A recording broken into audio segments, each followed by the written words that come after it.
Hello दोस्तों, क्या हाल है आप सब लोगों के। उम्मीद करता हूँ कि आप सब लोग खैरियत से होंगे, अच्छे होंगे। तो आज जो हमारे पास लेक्चर जो है वो हमारे पास वेब के ऊपर है। तो बेसिकली आजकल के दौर में देखा जा रहा है कि वेब को बहुत ज़्यादा इंपॉर्टेंस दी जा रही है। तो फिर मैंने सोचा क्यों ना एक ऐसा लेक्चर, एक ऐसा पूरा कोर्स आप लोगों के साथ शेयर किया जाए जिसके अंदर हम लोग वेब डिज़ाइनिंग और वेब डेवलपमेंट के बारे में बात की जाए। आपको बताया जाए कि आखिर वेब डिज़ाइनिंग हमारे पास होती क्या है, वेब डेवलपमेंट हमारे पास होती क्या है। तो आज इसीलिए मैंने सोचा एक पूरा कोर्स आप लोगों के साथ एक शेयर करवाया जाएगा। तो बेसिकली आज उसका फर्स्ट लेक्चर हम लोग करने जा रहे हैं वेब डिज़ाइनिंग का। तो सबसे पहले हमने जब भी कोई वेब क्रिएट करनी होती है, कोई साइट हमारे पास कोई भी बनाने के लिए हम लोग चाहते हैं, तो उसके अंदर हमारे पास क्या क्या चीज़ें दरकार होती हैं। कोई भी प्रोफेशनल साइट जो हम लोग क्रिएट करेंगे या करने जाएंगे, तो उसके लिए हमें क्या क्या चीज़ें सीखनी पड़ेंगी सबसे पहले। तो कुछ डिटेल की तरफ पहले वहाँ आते हैं और देखते हैं, जानते हैं जाकर कि जो हमारे पास वेब डिज़ाइनिंग है आखिर उसके अंदर हमारे पास क्या चीज़ें सीखने के लिए हमें ज़रूरत पड़ेगी। उसके अंदर कौन कौन सी लैंग्वेजेस जो हमारे पास हैं उसके अंदर हमें सीखनी पड़ेंगी किसी भी वेबसाइट को डिज़ाइन करने के लिए। तो उसकी डिटेल की तरफ कुछ आते हैं। आज बेसिकली हम लोग कुछ बेसिक डिस्कशन करेंगे, बेसिक ब्रीफ हम लोग लेंगे वेब डिज़ाइनिंग के ऊपर। अच्छा जी, तो हमारे पास कुछ यहाँ सामने डिटेल आ गई है। अच्छा, वेब डिज़ाइनिंग बेसिकली हमारे पास कुछ लैंग्वेज के साथ मिलकर हमारे पास बनती है। और वेब डिज़ाइनिंग को सबसे पहले यहाँ पे हमने देखा जाए कि फ्रंट एंड कहा गया है हमारे पास। वेब डिज़ाइनिंग हमारे पास फ्रंट एंड होती है, मतलब वो सामने का हिस्सा हमारे पास होता है जो कि यूज़र को नज़र आता है, या कोई भी पर्सन जो कि यूज़ कर रहा होगा साइट को, उससे हमारे पास नज़र आ रहा होगा उसका सामने का हिस्सा, उसका फ्रंट एंड हम उससे कहेंगे। तो इसके लिए वेब डिज़ाइनिंग के लिए हमारे पास कुछ लैंग्वेज हैं जो हमें सीखनी पड़ेंगी। सबसे पहले तो हमारे पास है HTML, HTML5, Adobe Photoshop, CSS, CSS3। अच्छा, ये हमारे पास एक बेसिक लैंग्वेजेस हैं जो किसी भी साइट को डिज़ाइन करने के लिए हमारे पास बहुत अहमियत है इन्हें, और बहुत अहमियत भी ये रखती है। बेसिकली अगर किसी भी साइट का स्ट्रक्चर हमें क्रिएट करना होता है तो हमारे पास सबसे पहले हमें तो उसके लिए मालूम होनी चाहिए कि यहाँ पास HTML क्या है, CSS क्या है, HTML फाइल और CSS3 जो है हमें मालूम होनी चाहिए। क्योंकि ये जब भी हम कोई वेबसाइट का स्ट्रक्चर हम बिल्ड करेंगे तो उसके अंदर हमें तब तक हम लोग वो बिल्ड नहीं कर सकते हैं जब तक हमें HTML और HTML5 या फिर CSS वगैरह हमें मालूम ना हो। अच्छा, ये तो बात हो गई हमारे पास फ्रंट एंड की, वेब डिज़ाइनिंग की। अब हम बात करते हैं वेब डेवलपमेंट हमारे पास आखिर क्या है। तो वेब डेवलपमेंट हमारे पास आती है बैक एंड के ऊपर। तो बेसिकली बैक एंड के ऊपर हमारे पास वेब डेवलपमेंट आती है। उसके लिए अंदर जो हमारे पास जो लैंग्वेजेस आएंगी वो हमारे पास जावास्क्रिप्ट होगी, DHTML होगी, PHP होगी, और इसके अलावा HAQL होती है हमारे पास। और अगर बात की जाए तो बूटस्ट्रैप्स भी हम लोग कह सकते हैं कि इसके अंदर बहुत दूसरी डिफरेंट लैंग्वेजेस भी हमारे पास शामिल होती हैं। यहाँ के जो हम लोग डिस्कस करेंगे उसे भी जानेंगे हम लोग। बाय अगले लेक्चर्स जो हमारे पास आएंगे उसके अंदर भी हम लोग जानेंगे बहुत सारी चीज़ें वेब डेवलपमेंट के हवाले से। तो बेसिकली आज का जो लेक्चर है वो बेसिक के ऊपर है कि आखिर वेब डिज़ाइनिंग आप लोगों को समझाना था कि आखिर हमारे पास होती क्या है, कि वो फ्रंट एंड उसका जो हमारे पास क्रिएट होता है उसके अंदर क्या क्या चीज़ें शामिल होती हैं, किस तरह से वो किन चीज़ों को मिला के हमारे पास बनता है। तो अच्छा, अब बात हो गई हमारे पास वेब डिज़ाइनिंग की और वेब डेवलपमेंट की, फ्रंट एंड और बैक एंड के हवाले से। और जो जो इसके अंदर लैंग्वेजेस इस्तेमाल होंगी हमारे पास, जो हमें सीखनी पड़ेंगी लैंग्वेजेस, वो हमारे पास कौन सी होंगी। तो बेसिकली हम लोग ये सीखेंगे HTML को भी, CSS को भी, क्योंकि ये हमारे पास बिगनर्स के। तो जब तक हम लोग ये HTML CSS नहीं सीख सकते, हम लोग वेब डेवलपमेंट भी नहीं सीख सकते। वेब डेवलपमेंट अगर हमें सीखनी है तो सबसे पहले हमें वेब डिज़ाइनिंग सीखनी होगी। तो बेसिकली हम लोग ये शुरू से लेक्चर स्टार्ट करेंगे फ्रॉम द बिगनर्स। अब यहाँ पे जो, और मैं कोशिश करूँगी जो लेक्चर है हमारे पास ये इतने आसान हो कि यहाँ पर जो ये 13-14 साल के जो बच्चे होते हैं वो भी इन लेक्चर्स को देख के, सीख के एक साइट या एक पेज क्रिएट अपना कर पाएँ, सीख पाएँ, हमारे साथ कुछ मिल के हमारे पास कुछ क्रिएट कर पाएँ, हमारे पास कोई साइट या पेज को क्रिएट कर पाएँ हमारे पास। अच्छा जी, तो अब हम बात करेंगे कि जब भी हम कोई साइट बनाएंगे तो उसके लिए कोई ना कोई प्लेटफॉर्म तो हमारे पास दरकार होगा। कोई ना कोई ऐसा एडिटर तो हमारे पास चाहिए होगा जिसके ऊपर हम लोग लैंग्वेजेस जाके लिखेंगे, जिसकी हम कोडिंग जाके जिसके ऊपर हम लोग करेंगे HTML CSS की। तो आखिर हमारे पास वो क्या होगा, अब हम वो जानते हैं। बेसिकली अगर बात की जाए तो हमारे पास प्रोफेशनल तौर पे तो ड्रीम वीवर है हमारे पास, लेकिन हम लोग बिगनर्स के तौर पर जो इस्तेमाल करने वाले हैं वो हमारे पास होगा नोटपैड। नोटपैड हमारे पास बेहतरीन एडिटर है किसी भी चीज़ को शुरू करने के लिए, वेबसाइट की। तो बेसिकली ये बिगनर्स के लिए बहुत ज़्यादा ज़रूरी होगा, क्योंकि वो जब तक नोटपैड के अंदर आप लोग एक्सपर्ट नहीं हो जाते तब तक आप ड्रीम वीवर जो हमारे पास प्रोफेशनल साइट है, जो सॉरी प्रोफेशनल जो एडिटर है हमारे पास, जिसके ऊपर जाके हमारे पास प्रोफेशनल जो है डेवलपर जो है काम करते हैं, उसके लिए आप ग्रिप नहीं पकड़ पाएंगे। सबसे पहले हमें नोटपैड के ऊपर ग्रिप अपनी अच्छी करनी होगी। और वैसे भी ये एडिटर जो है सबके पास ही होता है, विंडोज़ के अंदर इंस्टॉल हुआ हुआ, बिल्ट इन मतलब इंस्टॉल हुआ हुआ ही होता है।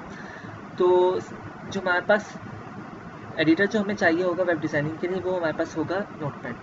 अब बात हो गई हमारे पास एडिटर की भी। अब बात कर लेते हैं कि हमारे पास सबसे ज़्यादा चीज़ जो स्टार्टिंग के लिए अहम होगी वो हमारे पास क्या होगी। बेसिकली अगर हम बात करें HTML के अंदर, तो उसकी जो कोडिंग हमारे पास लिखी जाती है वो हमारे पास होते हैं उसके अंदर काफ़ी सारे टैग्स। अच्छा, अब टैग्स क्या होंगे हम वो भी जानेंगे, लेकिन सबसे पहले उन टैग्स को बनाया किस तरीके के साथ जाता है, उसके अंदर कौन सी 2 चीज़ें हमारे पास शामिल होती हैं, जो बल्कि 3 चीज़ें हमारे पास शामिल होंगी जो मिलकर एक टैग में हमारे पास बनाएंगी। अब जाके चलते हैं और देखते हैं कि हमारे पास स्टार्टिंग का तरीका क्या क्या है। जी, अब यहाँ हमारे पास देख सकते हैं आप लोग कि हमारे पास यहाँ लेस देन और ग्रेटर देन के जो हमारे पास साइन है, जिसे हम मैथ्स के अंदर बात करते हैं, वो हमारे पास यहाँ यूज़ हो रहे हैं और उसे कहा जाता है एंगल ब्रैकेट HTML के अंदर। अब इन एंगल ब्रैकेट्स के अंदर कोई भी टेक्स्ट लिखा हुआ हमें मिल जाए। अब सपोज़ मैं यहाँ लिख देता हूँ HTML, यहाँ पे आप लोग के सामने लिखा हुआ है, तो ये हमारे पास बन जाएगा एक टैग। तो बेसिकली हमारे पास किसी भी पेज का, यहाँ पे हमारे पास किसी भी साइट की अगर हम लोग बात करें, तो ये हमारे पास स्टार्टिंग टैग होता है HTML का, जो कि आप लोगों के सामने यहाँ नज़र आ रहा है आप लोगों को। अब एक बात आप लोगों को ध्यान में रखनी चाहिए कि जब भी कोई चीज़ स्टार्ट होती है तो वो कहीं ना कहीं जाके स्टॉप भी होगी, कहीं ना कहीं जाके वो क्लोज भी होगी। तो यहाँ जो हम HTML का टैग स्टार्ट करेंगे उसे जाके हमें क्लोज भी करना होगा। और क्लोजिंग के लिए सिर्फ जस्ट इसके अंदर एक इजाफा हुआ है कि वहाँ हमने एंगल ब्रैकेट के बाद और HTML से पहले हमने फॉरवर्ड स्लैश इंक्लूड करवाया है। तो बेसिकली ये हमारे पास बनेगा क्लोजिंग टैग। अच्छा, आप लोग ये याद रखिएगा कि हमारे पास 2 तरह के स्लैश होते हैं, एक तो हमारे पास होता है बैक स्लैश और एक होता है फॉरवर्ड स्लैश। तो यहाँ जो हमें रिक्वायर्ड है हमारे पास फॉरवर्ड है स्लैश रिक्वायर्ड है हमारे पास, और बल्कि और ये जो बैक स्लैश है वो हमारे पास यहाँ रिक्वायर्ड नहीं है। और ये दोनों मैंने आप लोगों के सामने यहाँ क्रिएट कर दिए हैं, बना के दिखा दिए हैं, बता दिए हैं कि फॉरवर्ड हमारे पास कौन सा है और बैक स्लैश जो हमारे पास है वो कौन सा है। तो प्लीज़ देख के इसे इस्तेमाल कीजिएगा। अच्छा, अब तो बात हो गई हमारे पास यहाँ आके वेब डिज़ाइनिंग के लिए कौन कौन सी लैंग्वेजेस हमें चाहिए, हमें प्लेटफॉर्म और एडिटर कौन सा चाहिए। वेब डेवलपमेंट सीखनी है तो हमें सबसे पहले वेब डिज़ाइनिंग सीखनी पड़ेगी।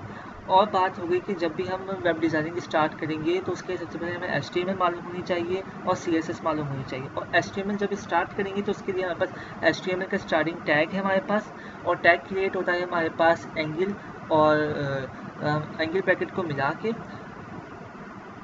और साथ ही साथ हमारे पास HTML का यहाँ पे क्लोजिंग टैग भी हमारे पास शामिल होगा। अच्छा, तो ये तो बात हो गई यहाँ तक हमारे पास जो पूरा अब तक हमने समझा है एक ब्रीफ। अब जो है हम लोगों ने देखना है कि हमारे पास जो एक बेसिक स्ट्रक्चर है एक पेज के अंदर किस तरीके से कोडिंग होती है HTML की, हमें बेसिकली वो देखनी है। एक HTML का स्ट्रक्चर हमें बेसिक, अब वो हम जानेंगे।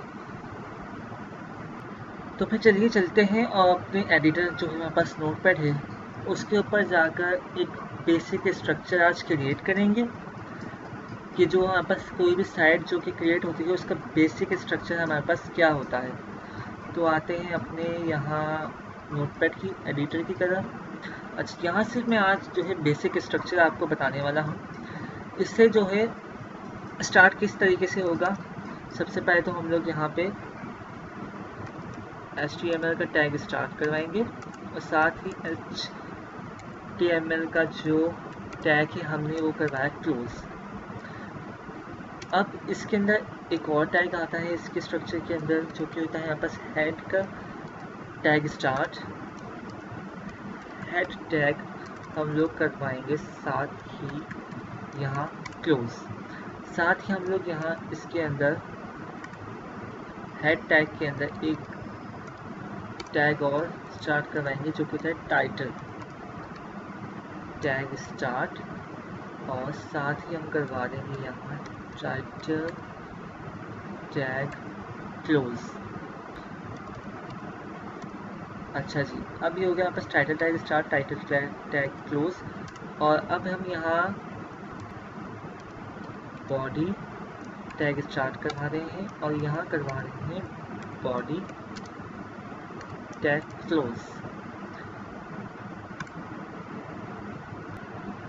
ठीक है जी, तो ये हमारे पास हुआ HTML tag start, HTML tag close, head tag start, head tag close, और ये टाइटल टैग स्टार्ट हुआ है हमारे पास और टाइटल टैग यहाँ क्लोज हुआ है। यहाँ के हम कुछ भी अपना टाइटल दे देते हैं, this is my first lecture. उसके बाद हमारे पास यहाँ बॉडी टैग स्टार्ट और बॉडी टैग क्लोज हुआ है।